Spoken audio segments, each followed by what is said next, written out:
So we went on opening night to see it, and just from the start, like the projectionist was all fucked up. So like, the 3D was getting all messed up in the reels, and people were going crazy. Like people, and then like the movie started, and then for a minute or two it kind of felt all right, you know, and then everything went scrambled with the reel again, and then people were just getting up and like leaving the cinema. People were like going out and yelling at the projectionist. People were like going out demanding more glasses.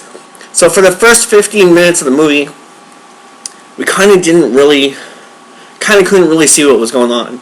And then they fixed it, and it was still like the 3D was really bad. Like, I don't even think this film needed 3D to begin with, but no. Yeah. I saw it the first time, and to me, and just to be clear and clarify on that for those who are asking, it was a free ticket, 3D ticket, and I saw it in 3D the first time, and 3D did nothing for me. It wasn't all that. Yeah, for me it was like the worst. And plus, like every 20 minutes it would like go out of focus, and like almost half of the movie I can pretty much say I didn't see how it was meant to be seen. You could, and even like, I guess the way the film's made, it's really dark to begin with. Like you can't really see what's going on. Yeah, a lot of the parts. Like yeah. But man, just little things I didn't like. Like I didn't like how they tried to like force their way into the Death of Superman arc, because they just ruined like 2 years of great stories. You know, like epic, well-known, well-loved. Well, like Mike was saying on your show, they ruined like a catalog of films that they could have done. Just wasted opportunity. Yeah. And one thing that bothered me was the Flash goes. The Flash, they pull like a Flashpoint paradox, and the Flash travels back in time, but Bruce, he appears as a premonition in Bruce Wayne's dream. Like you got him, and he's like Lois Lane is the key, and his costume was really crappy. He had like a visor, like a pull down visor. Yeah. It was like Turbo Man. Yeah, exactly. He kind of looked like a football player, you know, like with a Robin mask on. And I was so like, I can understand he can travel time, no problem. But travel. What about dreams? Yeah, like how did he get into Bruce's dream, you know? So that kind of links up to later on when Lois splits them up and the whole Martha thing, like why'd you say Martha and all that.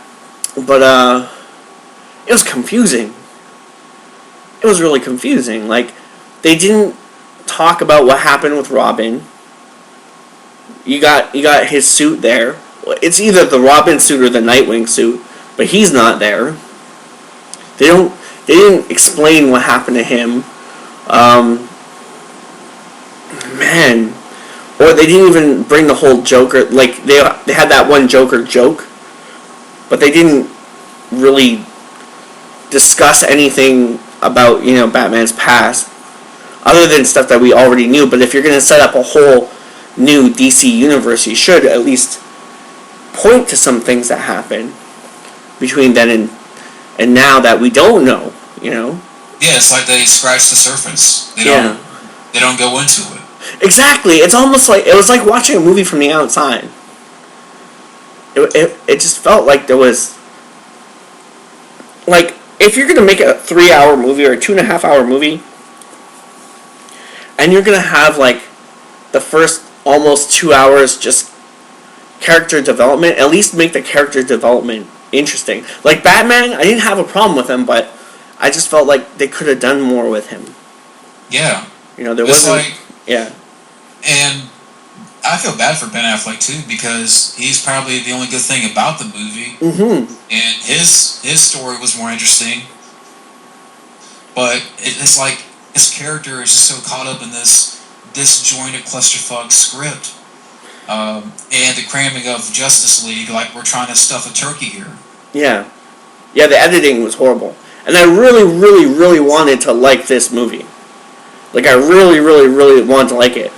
I think that maybe DC is in this corner where they're kind of like, they're trying to, catch up so fast when they really don't need to.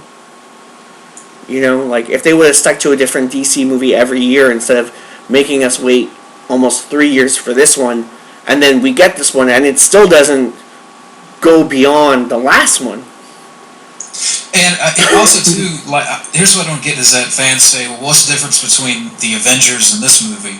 Well, for one, we had some individual comic book movies. We had, 2 Thor movies. We had 2 Captain America movies. We had 3 Iron Man movies. Now that Zack Snyder, he's going full on into this ensemble, and it's like no breathing room. Yeah, and it's the stories that really suffer, and it's the fans that ultimately are getting ripped off. Just ultimately. Well, what do you say? Let me ask. What do you say about the fanboys that are saying that critics are too harsh, they're too biased, or as I've read on Facebook, there was this conspiracy theory that fanboys think that critics are being paid off and bribed. Well, I've seen, like the early critic reviews where they had like the whole cast on. Yeah. I can't say that those people actually didn't like the movie. They were actually talking the high praise of it. But I can kind of see where, of course, you're not going to tell Ben Affleck to his face that his movie sucks. Or Henry Cavill or whatever. But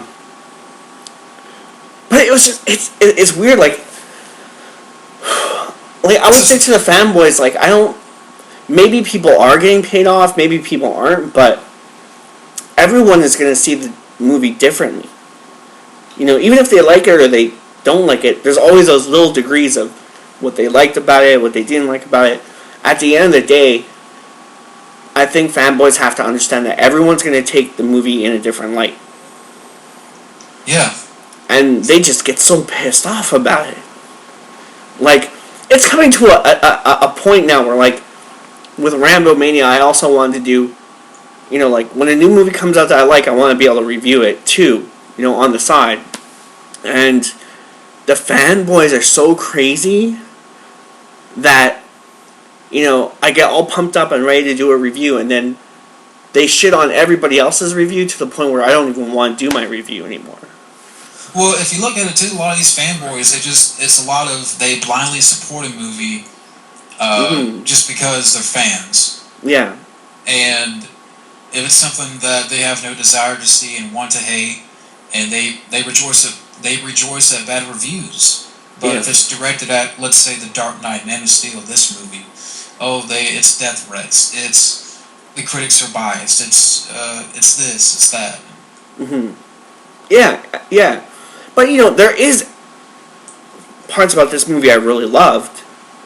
I loved the architecture in the film. I thought was amazing. Like Bruce Wayne's house, his getaway. I thought that was amazing architecture. Like, the editing wasn't so great. I can kind of see what they were going for, but there were certain things I liked, like the Man-Bat. I like the Man-Bat. I'm not sure if it's an actual Man-Bat reference or if it's just a bat creature kind of thing. Yeah, because there was it kind of reminds me of a deleted scene from Batman Forever. Yeah. With a bat creature. And I recently saw it again. I was like, I'm glad they took this out of the movie. It just looked so awkward and weird and. I heard you guys talking about that, but I haven't seen that scene, so I'm definitely gonna check that out tonight. Do you have Batman Forever? Special edition. No, but I could probably find it on YouTube or something.